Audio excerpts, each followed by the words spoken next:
در پایتخت تاجیکستان مسابقات بین المللی گران پری دوشنبه 2023 عاید به گشتین جودو به انجام رسید.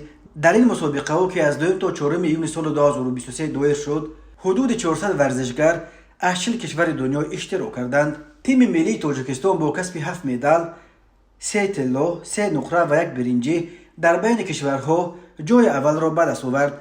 البته شمار مدال های گشتنگیران روسیه بیشتر بود. 1 مدال از جمله 5 طلا، 4 نقره، 2 برنجی، ولی پهلوانان از روسیه به دلیل تحریمات بین المللی در گران پری دوشنبه 2023 تحت پرچم بی‌طرف فدراسیون بین المللی جودو هنرنمایی کردند و مدال های به دست آوردهشان به جیب تیم ملی روسیه نمی رفت. از ورزشگران تاجیکستان اینها صاحب مدال شدند: عابد جیبوف طلا وزن تو 66 کیلوگرم، سامان محمدبیکوف طلا 81 کیلوگرم، کامران استوپریان طلا تا 90 کیلوگرم، بیروز خوجزاده نقره تا 73 کیلوگرم، شادمان رضایف نقره تا 81 کیلوگرم، تیمور رحیموف نقره از 100 کیلوگرم زیاد، میرزوت صوفیف برنجی تا 60 کیلوگرم. باز یک پهلوان تاجیک محمدبیکوف در گران پری دوشنبه در وزن تا 73 کیلو صاحب جای یکم و مدال طلا شد، ولی او که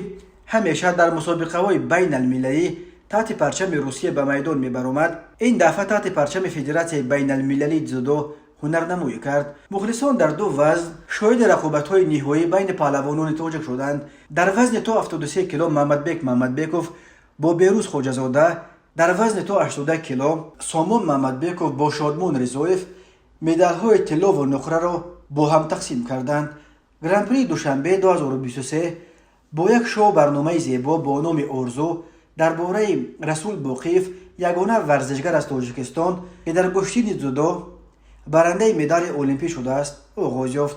شهردار دوشنبه پسر کلانی پرزیدنت تاجیکستان رستم امامعلی در مراسم افتتاح مسابقات اشتراکچیان و میهمانان را به زبانهای تاجیکی و انگلیسی شاد باش گفت.